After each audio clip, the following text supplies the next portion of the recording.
مؤدب باشیم. الان قبل از اینکه ما این ویدیو رو شروع بکنیم شما خبر ندارید که این آقای محمد علی این پوست منو کنده در رابطه با موارد مختلف. خب امروز روزیه که ایشون حداقل باید خیلی خوشحال باشه که آقای پزشکیان اومده سر کار. من نمیدونم واقعا دیگه چیکار کنیم. پزشکیان میاد ناراحتن، نمیاد ناراحتن، ما که موندیم چیکار کنیم با اینا؟ اوکی آقا شما به من بگو ببینم به چه دلیلی به خودت و هم فکرای خودت اجازه میدی که اینطوری با یکی مثل من و دیگرانی که از من خیلی بیشتر هم به هر حال مشکلات داشتن صحبت کنید که آقا شما ایرانیایی که خارج از کشور هستی اصلا چرا حق نظر ندارید، شما که هیچ احساسی بهتون دست نمیده این ورا فلان و حرفا. شما یه نظری بدید من ببینم چیکار باید بکنیم ما. یا سلام بر شما، ببخشید من دوباره صدا رو ضبط کردم الان زدم برام دوباره سلام میکنم. ببینید ما اصلا من توهین نمی‌کنم به دوستان، اصلا توهین اینا نیست، یه واقعیته. یه کتابی از اونها پوست سربازی من یه بار فکر کنم معرفی کردم بهتون نشون دادم اینا که حالا الانم بگم کتابی که دوست دارم اسمش پوست سربازی مال آقای نسیم طالبه، نمیدونم حالا مشخصه یا نه. یه مطلبی داره میگه که آقا در واقع میگه حالا پوست تو بازی هست یا منافعشون. ببین شما الان هر عزیزی که خارج از کشوره اصلا فرقی نداره خیلی محدود جغرافیاییش، واقعیتش اینه که تو بحث اقتصادی می‌بینید که اون کشور هم الان تورم اون کشور بالا پایین شه رو اون تاثیر میذاره. نمیدونم عرضم به خدمت شما اولین مشکل اقتصادیش پس تورم اون کشوره. قاعدتا مشکلات اقتصادی اینجا باشه ناراحتش میکنه، اقوامی داره، فامیل داره، ولی خودش عددی رو احساس نمیکنه. چون ایران نیست، اون عدد ما احساس میکنیم. شما که توی محدودی هستی که زیر 5% تورم داره اروپای غربی، به جایی که 50% تورم داره 40 خورده درصد تورم داره، نمیتونی مثلا بگی آقا من هم شدیداً این رو احساس میکنم. واقعیت احساسیه، شاید به نظر احساسی بتونی حرف بزنی ولی منطقی نداره. این حرف من قبول نمیکنم. این یک. دو، کسایی که در هر صورت خب میذاری یکو بریم جلو بعد برسیم به دو؟ اجازه میدید من یکو یه توضیح به شما بدم؟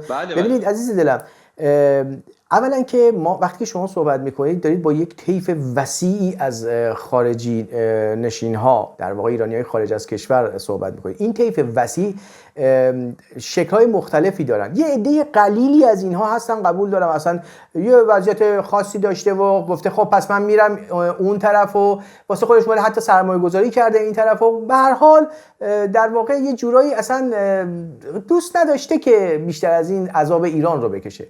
اما عده خیلی زیادی هستن که ناچار شدن اومدن بیرون و این عده کم نیستن. خب و عده زیادی هم هستن که هم در گروه اول هم در گروه دومی که من خدمت شما عرض کردم، اینها در واقع اومدن چیکار کردن؟ در واقع لینکشون رو، در واقع اون اتصالشون رو با ایران قطع نکردن، نمیتونن اصلا قطع کنن. چه اتصالات عاطفی باشه چه در رابطه با اقتصاد که شما فرمودید، بحث‌های اقتصادی، این که شما میگید بحث اقوام و اینا جای خودش، اما خیلی‌ها هستن که الان اونجا زمین دارن، خونه دارن، زندگی دارن. حتی خیلی‌هاشون هستن که اصلا فرار کردن ولی عملاً مثلا فلان کارخونه‌اش اونجا داره کار میکنه. خب و اینا همه دردسرهاشونه. اینور هم هیچ وضعیت اقتصادی مناسبی که ندارن، هیچ چشمشون به اینه که آیا اونور مطلبی انجام میشه که یه نونی به اینور برسه اینا بخورن گشنگی نمیرن. اینطوری نیست که شما فکر میکنی که همه به اون سیستمی ان که شما میگید. بله یه عده‌ای هم هستن اونی که شما میگی سرمایه‌ای داشته، سرمایه رو گذاشته رو کولش برشته آورده اینجا و خب علی از تو مدد خوش است. حالا بماند که اون هم به هر حال یه ریشه اینور داره و یه سری مزایا و معایبی داره. در عین حال من فکر میکنم شما خیلی قضیه رو محدود به یک قشر خاص دیدی که نمیگم هم اشتباه میکنی و عده زیادی هستن که این مشکل رو دارن الان. حالا من بگم ببینید نه اصلا بحث اون نیست. یه واقعیته من الان به این چیزا کاری ندارم. الان اون شخص یا مثلا شما نوعی ایران هستید یا نیستید؟ خب الان فیزیکا نیستید. ببینید بحث فیزیکیه. ببینید این وارد به بحث من به چیز من رو آقا شما هستید مثل این که آقا احساس کنید شما ایران هستی یا نیستید درسته؟ شما الان خارج از کشور تشریف دارید، من میگم اروپا غربی تشریف دارید. شما فقط باید ببینید که تورم تو اون کشور به چه صورته. بحث اقتصادی داریم که تمام شو رفت بکاج. بقیه‌اش به نظر من یه مقدار حاشیه است، اصلش نیست. دوست من این برای کسیه عزیزم، این برای کسیه که سرمایه‌ای رو آورده و اینجا الان داره زندگیشو میکنه، نه کسی که همینجوری اومده فرار کرده از دست این آدمای چی بگم. آقا اونجا خوبه. آقا سوال من اینه اگه خوبه که بمونید، بعد میتونید برگردید کشور. نمیتونید. دقیقاً اشکال شما اینه که اینو متوجه نمیشی. یه عده نمیتونن، یه عده خیلی وسیعی. کی تضمین میکنه؟ آقای پزشکیان واسه ما تضمین میکنه که ما برگردیم؟ نه ببینید 80 خورده میلیون نفر اینجا زندگی میکنن و یک سری مجبور شدن رفتن که این خیلی تلخه، خیلی ناراحت کنه. شاید من هم خودم یه روزی به همچین بلایی برام سر بیاد آقا بلند شم برم، واقعا این خیلی تلخه. بحثم این نیست. من برام میگم بحث اقتصادی دارم میکنم، الان وارد مسائل دیگه نشدم. گفتم مسائل اقتصادی الان اینجا تورم با اونجا برابر نیست. دقیقاً من میگم تورم اونجا برای کسی که ریشش هنوز، ببین تورم اونجا برای کسی که ریشش هنوز اینجاست خب داره آزاردهنده میشه. کسی که اینجا نون نداره بخوره و باید از اونجا براش تبدیل شه بهش برسه که به عناوین مختلف هم بهش نمیرسه و هزار تا داستان داره. شما فکر کنید همه اومدن اینجا دارن حالشون میبرن؟ اصلا اینطوری نیست. نه آقای من نه خیلی یک حدودی بالاخره جامعه‌ای دارم یه حداقل میدونم، خیلی هم چیز نیستم فکر کنم. ببین من دارم میگم اون اقلیت کسایی که ببخشید از اینجا واسه ریال میفرستن که اونجا بخوان یورو خرج کنن، این حرف اصلا قبول نمیکنم. اون اقلیت اکثریت نیستن. در هر صورت ولی شده کارگری، ولی شده کار سیاه، ولی شده پناهندگی، ولی شده کارت دفاعی یا هر چیزی دارن به یورو دریافت میکنن، به یورو خرج میکنن، به دلار دریافت میکنن، به دلار خرج میکنن. ریال براشون نمیفرستن که بخوان یورو خرج کنن. این حرف خیلی به نظر من چیزا نمیگم درصدشون خیلی کمتره. این بحث اقتصادی. دو با کمال احترام کسی که اونور آبه، تو هر وقت میگی با کمال احترام موهای تن من راست میشه، یعنی میخوای فوش بدی. بگم چون اسم میارم اونور آب نشسته بخش تو حالا توی امنیت یه چیز میاد که مثلا تشویق کنه آقا برید این کار کنید یا برید اون کار کنید. آقا شما هزینه‌شو میدی یا هزینه‌شو میخوای بدی، تشویق برید اینجا اون کارو بکن. آقا خیلی از اینا هزینه‌شو دادن. نه شما اینو نکن. من کوچکترین قطره‌ای هستم در این دریا. خیلی‌ها تو این دریا هزینه‌های خیلی سنگین‌تر از این حرفا دادن. ببینید کسی که داخل هم اقتصادی هم جسمی هم کسی که داخل کشور به هزینه میده و بسیار با ارزش‌تر از کسی که خارج از کشورم میگه لنگش کن. این عقیده شخصی منه. خب این عقیده شخصی منه، اصلا باش مشکل ندارم. کما این که تو همه جای کشور دنیا هست آقا آزادی نیست، آزادی بیان نیست، سخت بلند میشه میره، اونو شخصی باره خودش میگم. شاید من فردا همچین کاری کنم، اما کسی که اینجا یه حرفی میزنه و میدونه طبق قوانین اینجا این حرفی که زده خلافه، محاکمه میشه، هزینه داره، زندان میره، حبس طول مدت داره یا اون که هر مجازات دیگه داشته باشه. اینجا میونه خیلی ارزشمندتر از اینه که کسی که بالا میشه میره اونجا، بعد اونجا میگه آی اینجوری کن، آی اونجوری کن، اینجا نشسته. بعد اینجا کسی بعد اون گوش که به نظر من جوگیشه بره کاری بکنه، تاوانی این داره میده، اون اونجا راحت نشسته. نه صبر کن، میره اونجا به کلماتتو دقت کن، میره اونجا یا جونشو برمی‌داره در میره، میشود برود. آقا این بحث این داستان مجبور میشود، این اصلا بحثی که هیچ وقت تمام نشد. 100 سال دیگه ما این بحثا رو داریم. خب صحبت کردیم 800 دقیقه صحبت کنید این قضیه. ببین این که اونجا شما تحریم دارین، ببین این که شما اونجا تحریم دارین، خب شما من بحثی ندارم، خب تحریم هست، مشکلات هست، فلان هستش و این فشار اقتصادی اونجا رو به شدت بالا برده و مسئله است. من نکته‌ای که دارم میگم اینه، اگر تحریم دارین همه این موارد مال وضعیت حکومتی اونجاست دیگه. خب و هر اتفاقی که به سر اون کسی که داخله داره میفته و اون تحریم و غیر و ذالک داره روی کل اقتصاد اونجا اتفاق میفته و اون کل اقتصاد اونجا اگر به من نوعی که بیرون هستم و در طیف وسیعی هم هستم داره تأثیر منفی میذاره، اون موقع شما میتونی بگی که آقا من نباید نگران باشم یا من نباید نظر بدم. من نوعی میگم اصلا کاری به خودم ندارم. ما ایرانی هایی داریم که اونور میرن و به سران کشورهای به این حرفم شبیه تلویزیون جمهوری اسلامی داره میشه، ولی میگم ما داریم ایرانی که میرن میگن آقا اینا رو تحریم کن. خب نمیان میگن مثلا شخصا فلان شخص رو تحریم کن، میان یه نامه می‌نویسن و امضا میکنن که حکومت میاد کل کشور رو تحریم کنه و تاوانش کل مردم میدن. ما داشتیم میخوای الان وارد جزئیات چند بشیم. خب نه متوجه شدم منظورت کیه. ببینید ما یه مشکلی داریم، جدا میکنن، نمیگم کارشون درسته. ببین من اصلا نه آفرین. ببین یه بحثی ما اینجا داریم، یه اشتباهه. بحث حاکمیت مثلا میگن آقا حاکمیت با مردم جداه. من اصلا نمیگم با هم یکی، نه اصلا این حرفا نیست. من خودم بسیار انتقاد دارم از با هزار یک چیزا مشکل دارم، اما فشار وقتی که از اون تحریم میشه فشار روی مردم عادی میاد، بیشترین فشارم میاد. اگر تحریم برداشته بشه روی مردم عادی هم فشار کمتر میشه. ولی یه توهمی وجود داره که خیلی هم حالا اصلا ایرانیای عزیز که اونور نمیگه همش قصه‌شو که اگه تحریمی بیاد، فشاری بیاد، اتفاقی بیفته، مثلا بعدش اینقدر فشار بیاد که مردم مثلا به سوتی برسن، بعد بیان کف خیابون اتفاق بیفته، بعد واقعا مشکل ایجاد کنن، بعد مثلا حاکمیت بدی یه تحلیل و چیز چرت پرت ببخشید دوزاری اینجا ببین مثلا بیادب میشه، اعصاب آدم خورد میکنه، آدم میره سمت چیزی که نباید بگه. خب اوکی، پیرو فرمایش شما که یه عده میرن این کارو میکنن. من نمیگم اگر یه عده این کارو میکنن کار درستی میکنن، من اصلا نظر شخصی من نیست. خب تمام کنم بعد شما بگید. بفرمایید. خواهش می‌کنم. هر کسی که خارج از کشوره با کمال احترام میتونه نظرشو بگه، ولی نمیتونه نسخه بپیچه. نمیتونه تو خودش رو یه قهرمان جلوه بده. آقا شما دیدیم من اگر بودم این کارو شما اگه بودی تشریف بیاد اینجا با علم این که اصلا برو زندان، بپذیر، هزینه بده، صحبت کنید، ما کم نداریم. بعد اوکی خیلی عزیزتری تا اینکه اون وری در مورد همه چی اینجوری میاد داری نظر میدی.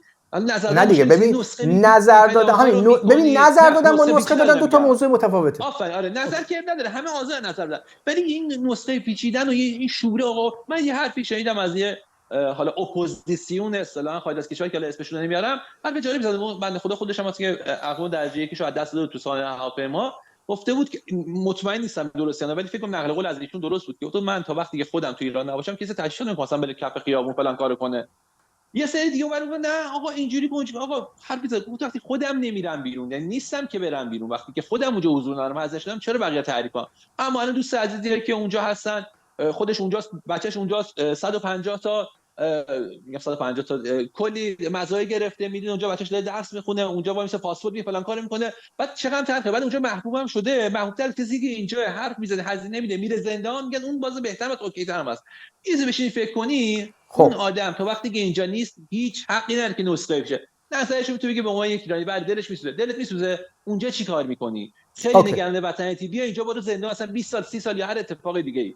اوکی خب پس حالا یه جنبندی من بکنم تمومش کنیم این مبحث رو. خب ببینید پس با این اوصاف ببینید شما چند تا مطلب عنوان کردید. یکی عنوان کردی که آقا کسی که اونور هستش اوکی نظر شما فرمودید که کسی که اون طرف هستش نظر بده ولی نسخه نپیچه. خب من شخصا به عنوان یک دوست داشتم با شما صحبت اینو به شما نمیگم میخوام بگم به طیفی که مثل شماست.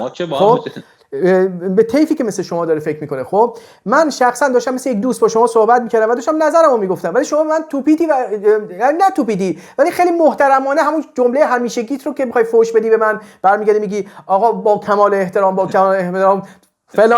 فلانت پشتشه، پشت اون با کمال احترام گوش میدی؟ گفتی آقا با گفتی با کمال احترام رفتی نشستی اونور، درست؟ ما اینور مثلا مشکل داریم پس بریم به پزشکیان رأی میدیم. من گفتم به رأی ندی اون موقع دارم میگم. خب من میگم ببین من که داشتم نظرمو میگفتم، من که نسخه اصلا من عددی نیستم که بخوام نسخه بپیچم، در اون رده ها نیستم.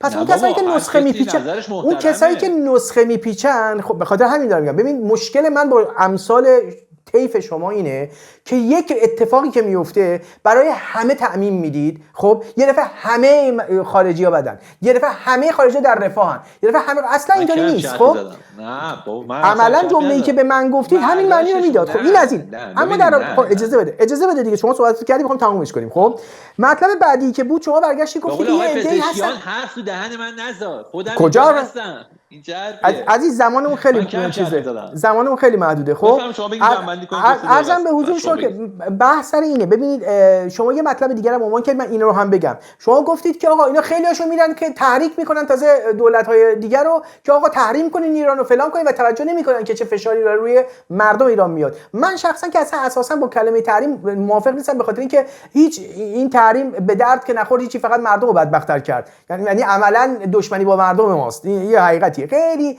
ضعیف تاثیرش روی دولت و حاکمیته، تازه دولت هم نه حاکمیت. حالا اما یه موضوع یادمون نره، خیلی از این خارجی‌ها هم نمیشه که یه نفر رفته دو نفر رفته این کارو کرده به قولش همونایی که نسخه میپیچن برای همه آدم‌های معمولی مثل من و شما. خب ما بیایم همه رو به یه چوب برونیم که یه عده زیادی حمایت مالی میکنن، یه عده زیادی دارن فعالیت‌های اجتماعی به قول من بدون خون و خونریزی میکنن که برگردن به شما بگن برو کف خیابون. کی اینو گفت شما برید کف خیابون؟